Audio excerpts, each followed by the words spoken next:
Good day, my name is Jose II Brosas from BSN 1A Group 8. Today I'll demonstrate the urinary catheterization.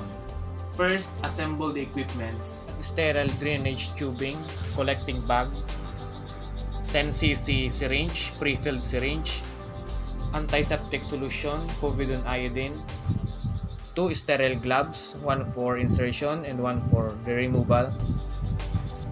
We have cloth for dripping, a catheter in correct size, a lubricant, cotton balls, a specimen container, a measuring container for urine collection. Next, for the procedure, first confirm the physician's order. Perform hand hygiene and don gloves.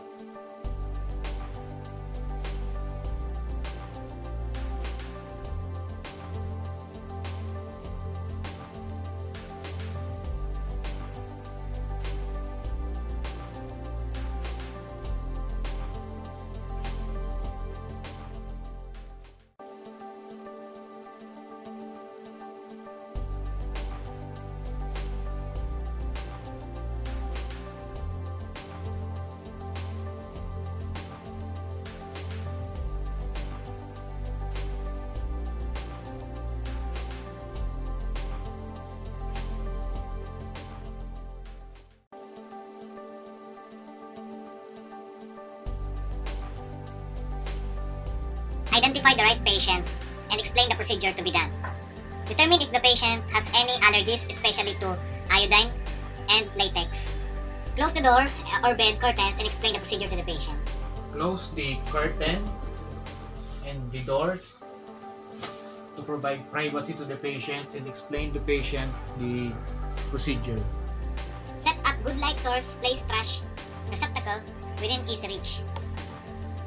Raise the bed to a comfortable working height. Stand on the patient's right side if you are right-handed and on the left side if you are left-handed. Provide the patient with the opportunity to perform personal perineal penile hygiene. If the patient is unable or unwilling to perform personal hygiene, assist to perform hygiene as necessary. Slide waterproof pad under the patient.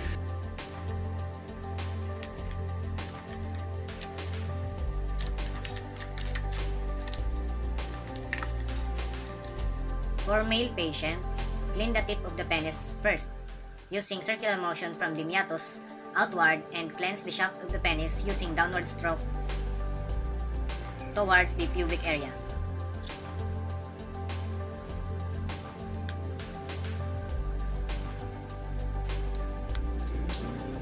Remove gloves and perform hand hygiene.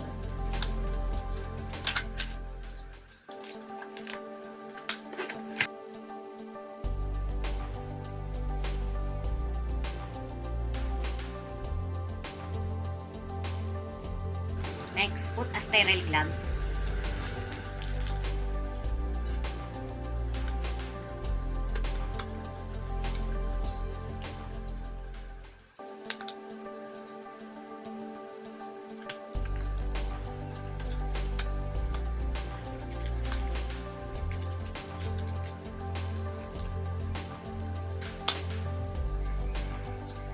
Next, open the cleansing solution and pour over half of the sterile cotton balls. Or open the antimicrobial swabs. Open the sterile specimen container to not. Next, open the antiseptic solution and pour it to the cotton balls. Next, open the catheter and place it on the sterile surface. Using sterile hand, place the distal catheter end into sterile basin of the catheter. Is pre-attached to sterile tubing in the drainage container. Close drainage system. Position the catheter and set up within easy reach on the sterile feed. Ensure the clamp on the drainage bag is closed. Remove the cap from syringe pre-filled with sterile water and squirt into sterile field.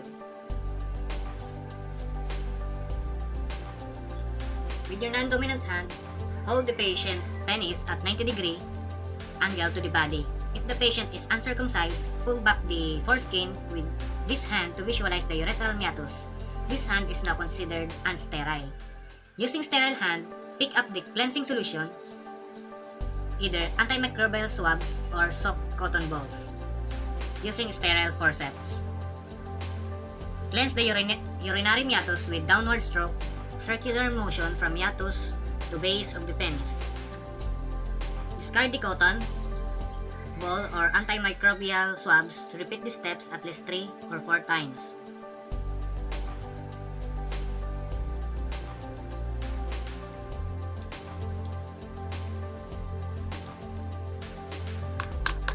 Use forceps to pick up 1 dry cotton balls to dry the meatus.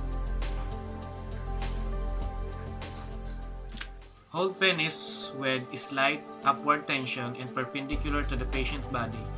Lubricate the catheter well with lubricant or lidocaine for patient needing extra lubrication. The lubricant can be injected directly to the penis.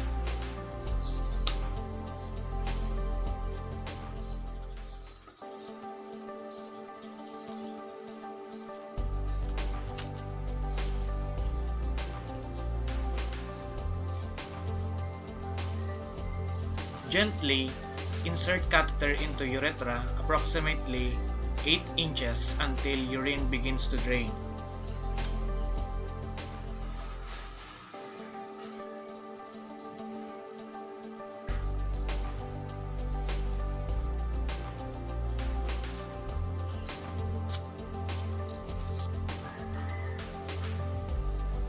Next, inflate the balloon with a pre-filled syringe.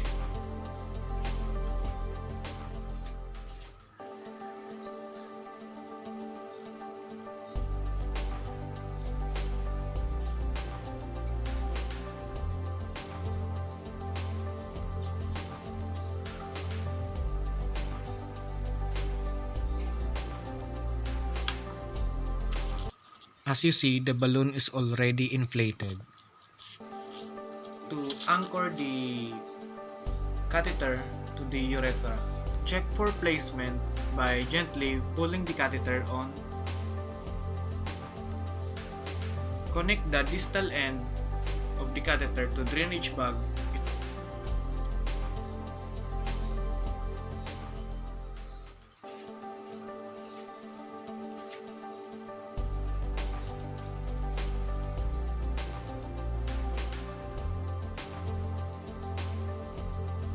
Next, attach the drainage bag to the bed frame, coiling tubing to ensure that the tubing does not fall into the dependent loop.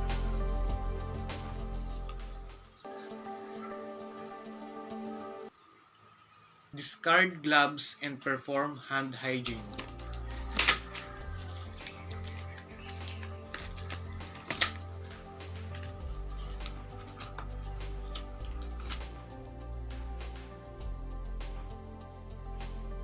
For removing an indwelling catheter, position the patient as for catheter insertion.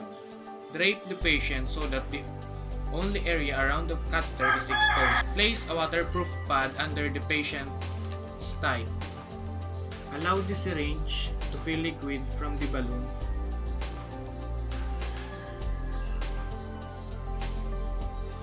Ask the patient to breathe.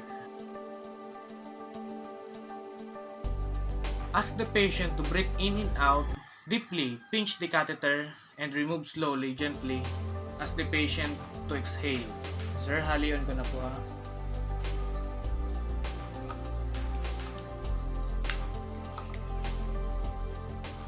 Place the catheter on waterproof pad and wrap in pad.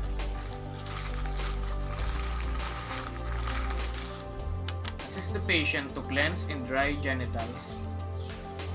Remove gloves and assist the patient to comfortable position. Put on clean gloves. Remove and dispose used equipment according to the agency policy. Remove gloves.